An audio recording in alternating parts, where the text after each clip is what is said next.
Welcome to the end of democracy. We're here to overthrow it completely. We didn't get all the way there on January 6th, but we will endeavor to get rid of it. Obvious point to make about Donald Trump is take him literally and seriously. He means what he says. Now he is telling us what he intends to do. And people who try to wish it away, brush it away, are living in an alternative reality. He will do everything he can to become an absolute authoritarian leader if given the opportunity to do so. Hi there, everyone. You've been warned. It's 5 o'clock in New York. We may finally have landed on this one thing that everyone can agree on. That the disgraced, twice impeached, 4 times indicted ex-president is not at all interested in continuing the American experiment and continuing this democracy thing we've been trying to perfect for the last 247 years. From former Senator and former Secretary of State Hillary Clinton making those very pointed comments that were basically echoed by that guy, Jack something, talking about actually ending democracy. Those are his words. Finishing the job they started on January 6th. People on both sides of the spectrum, if you will, are saying the same thing.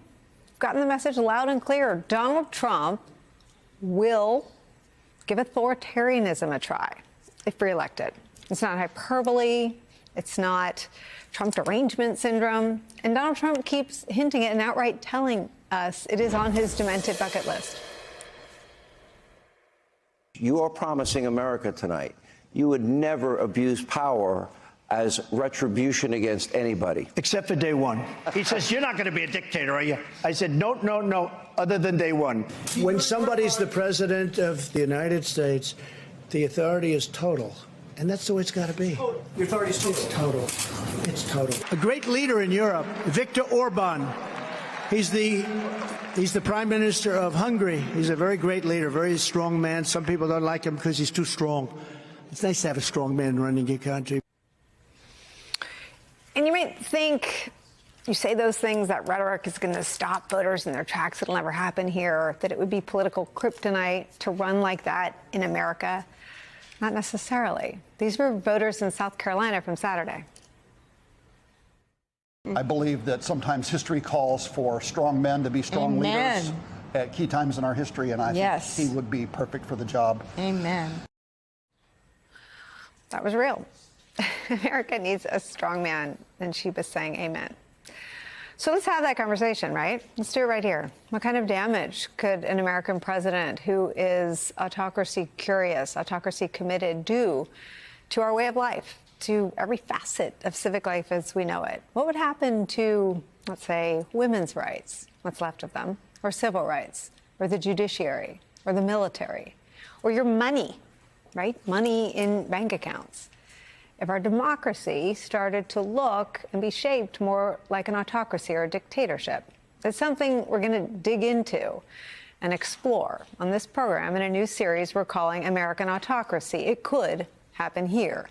And as if on cue, to aid us, Just Security launched their very own American Autocracy Threat Tracker. I'm kidding. They did it on their own, not to aid us at all. But it's amazing, and we'll highlight it and brag about it and pull pieces out for you. It's a comprehensive and chilling catalog of the threats Donald Trump has already made to move America toward an autocracy. Politico is also out with some brand new reporting on this. They report this, quote, former top officials from Donald Trump's administration are warning he's likely to use a second term to overhaul the nation's spy agencies in a way that could lead to an unprecedented level of politicization of intelligence and push even harder to replace people perceived as hostile to his political agenda with inexperienced loyalists. That could empower the former president's top subordinates to shield him from information that doesn't conform with his politics, and even change the wording of assessments with which he disagrees. Sounds like a dictator's dream and a national and international nightmare. That's where we start this hour. with some of our favorite experts and friends.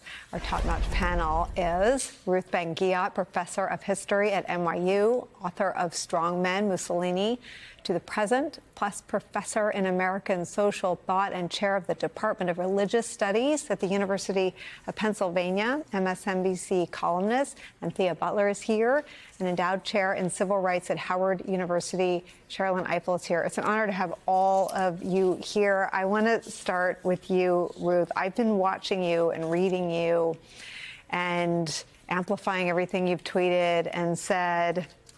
And I wonder if you have a theory on why everyone isn't having this conversation.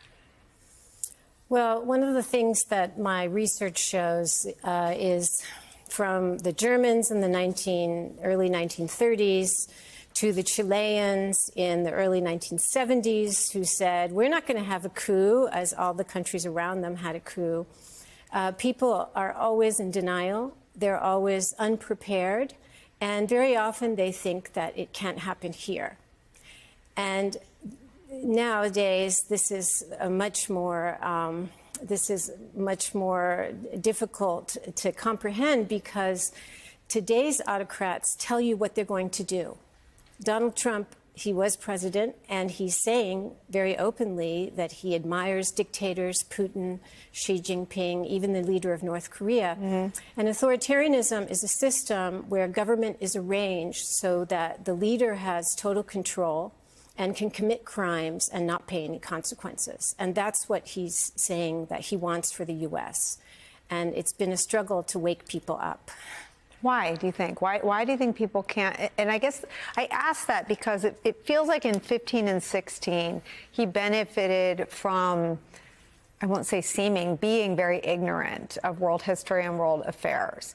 But he ran the country for 4 years, and his ignorance has now been detailed by 3 or 4 former chiefs of staff.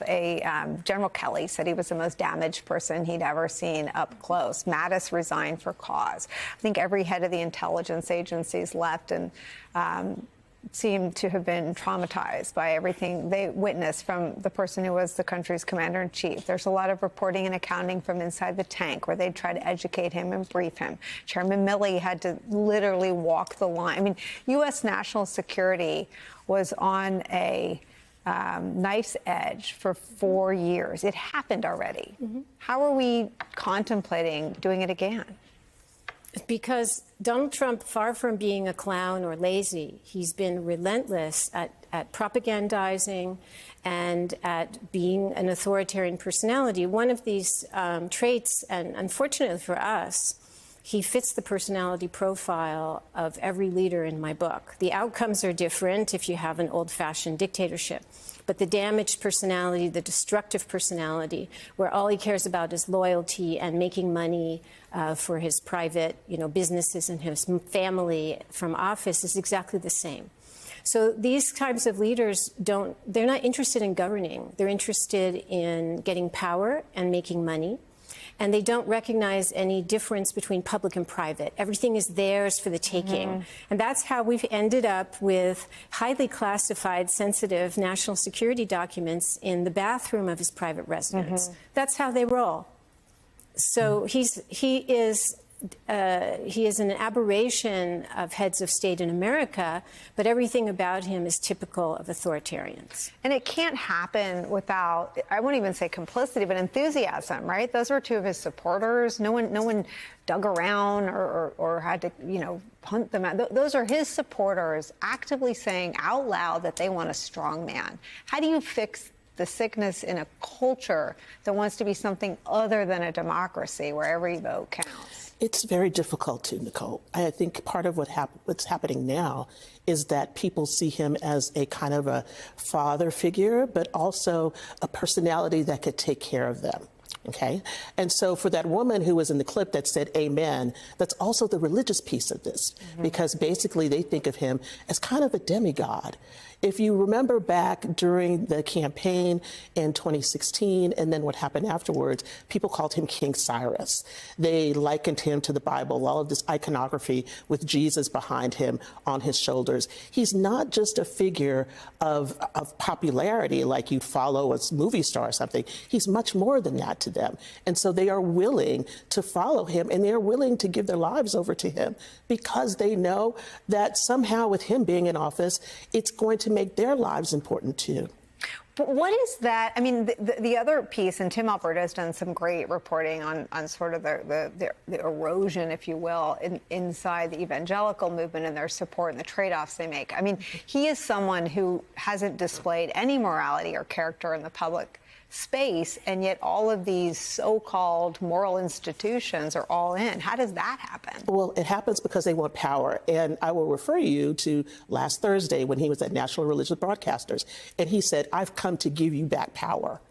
And when you say that, you understand that they don't need him to be a moral person. They don't need him to be upstanding.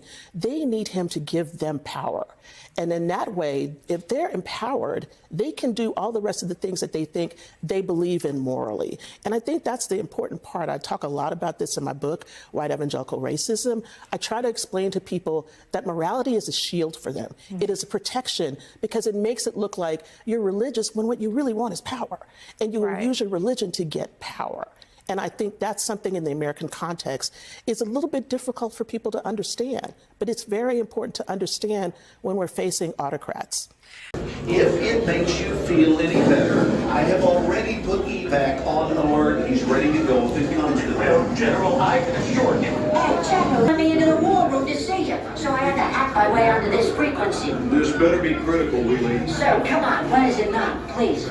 Okay, couple of things. I'm running low on the dough. I was thinking about taking a couple of months sick leave, maybe starting today. And, oh yeah, I intercepted a transmission from Megatron. Then send it through. Yes, sir, right away, sir. And so I was so damn good on the other stuff.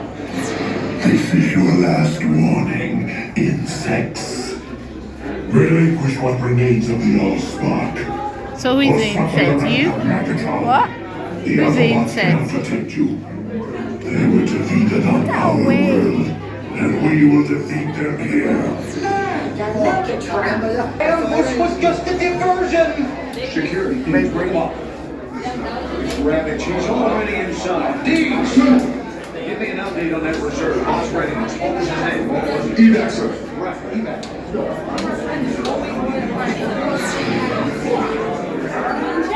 She's right in front.